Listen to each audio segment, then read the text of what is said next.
Hi, my name is Trisha and this is Doing Life Deliberately.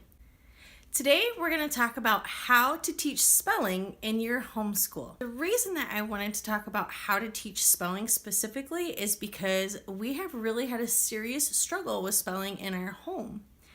Now, not all of our kids have a hard time with spelling. I would say about half of them do.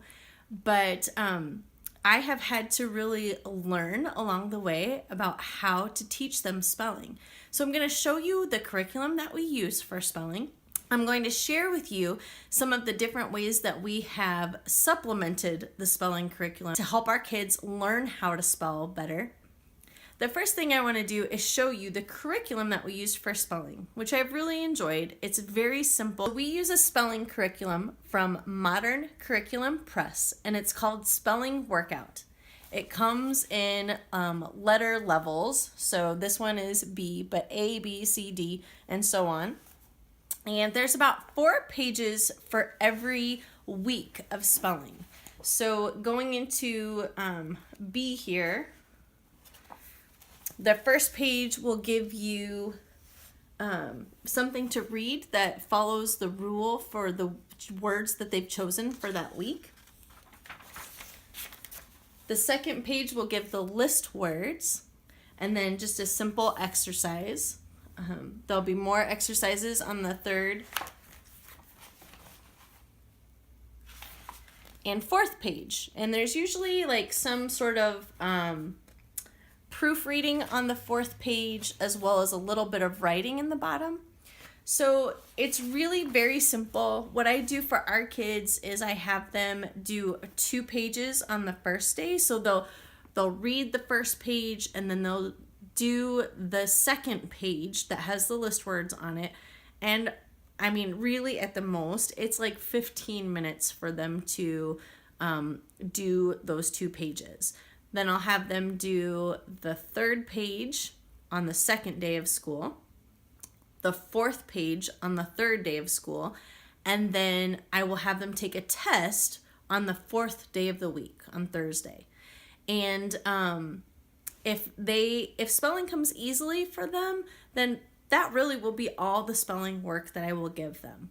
But like I said, we have a couple kids in our home that really struggle with spelling, and so doing just those pages has not been enough. So what I found myself doing at one point was I called my mom. My mom was a teacher. I said, "Mom, I need some help because this one is just really struggling with how to spell, and I need to figure out another way to help her." For my visual learners, spelling comes fairly easy for them. But for my audio learner, spelling has been a little bit more difficult. She really relies on her phonics to spell, and as you know, I'm sure when you start spelling things only by phonics, that can really get hairy fast. So I had to figure out some ways to teach her in more of an audio style, or at least trying to hit all of the different learning styles: visual, audio, and kinesthetic, where she was using her hands. So these are some of the tips and tricks that my mom gave me that have proven very useful. One of the first things we do is we take a pre-test at the beginning of the week. So I will take the list along with doing the first 2 pages of the week. I will take the list words and I will give the kids a pre-test. And so I will just read the words out loud and have them write it down.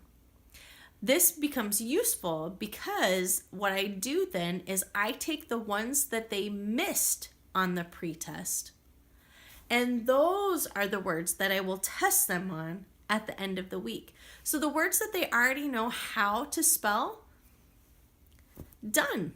They are done. They know how to do it. So there's no sense in making them work with words over and over again that they already know how to spell. Monday, in addition to the 2 pages and the pre-test, I will have them write out any words that they missed 3 times.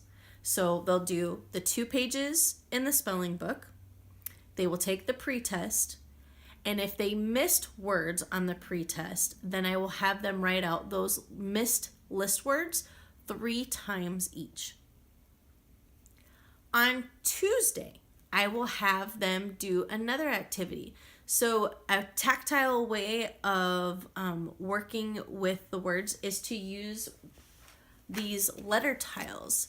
And so, what I'll have them do is any of the words that they missed on the pretest, they will spell them out with these cute little letter tiles. And yes, it can take some time because they've kind of got to sort through here a little bit, but they're working with their hands and they're having to search for these letters and they're having to go back and forth to the list and to the tiles to spell them correctly. So I will just have them lay out the words in the tiles on their desk, and when they're done, they'll let me know and I'll come and check them. So on Tuesday, they do one worksheet in their spelling book, and then they'll use letter tiles. You can also do flashcards, have them write out the words on flashcards, and every day of the week until they do their test, use those flashcards to read the word, say it out loud, spell it out loud, and move on. Another thing that you can do to teach spelling is to use a recording device. So whether it's your cell phone or whether it's just a little handheld voice recorder, they can say and spell their list words into the recorder and then listen to themselves. So that can also be of great value to an audio learner. Another thing you can do is, at one point we had a set of letter stamps. So the kids would take the letter stamps and an ink pad and one by one stamp out each letter for the word. So they're, again, using their hands. And then they would trace those letter stamps when they were done stamping.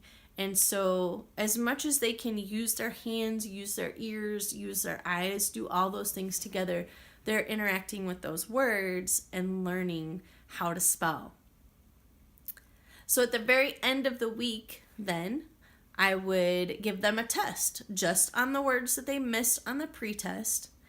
And again, hopefully they do well with that. If they don't do well with that, then I would have them write out those words more times, and then we'll move on. If it's severe, like they're really just not getting it, then you can hold over those words to the next week and just keep working on them, keep plugging away with them. But hopefully they're making progress because they're learning how to use all these different things. One thing I've learned over the years with the kids, because oftentimes kids will do work just to complete it and not do the work to learn. So they will skip important steps. But in these spelling lessons, on the second page, there's a tip. And this is kind of the rule for the week and how they pick the words for their list words. And so this box says, each list word spells the short E sound in one of these ways. E as in set and help, EA as in head, and AI as in said. So they're giving them a rule, something to think about. It reinforces the phonics that they learned when they were younger. So having them read and reread that tip box can be really helpful too. It helps kind of instill kind of logic into what they're learning. So make sure if you use this curriculum to really focus on that tip box at the beginning of the week. If you like to use technology in your schoolroom, then you may want to check out the Spelling City app that's available for iPad, iPhone, Mac, and Android. And with Spelling City, you can plug in a list, or you can use lists that are available on that app by grade. And that there's all different kinds of games that you can choose as mom or dad, and actually you can assign by day these games. So what I did at one point was I was having them do 2 games a day, and it's games like Hangman or just working with ending sounds or beginning sounds, and they're different per grade level too. So there's more challenging games for the older kids and less challenging games for the younger kids, but that can be a really fun interactive way for your kids to learn their spelling words as well. It just takes a little bit of time for mom and dad to plug in the list that you want to use. So that's it for my tips and tricks. If you found it to be helpful, please give us a thumbs up. And if you haven't already, subscribe. Please share our channel with your friends and let them know about doing life deliberately. We would love to hear your tips and tricks for spelling. So if you have something else to share, please put it in the comments below. We'd love to hear from you, and we'd love to hear your questions too.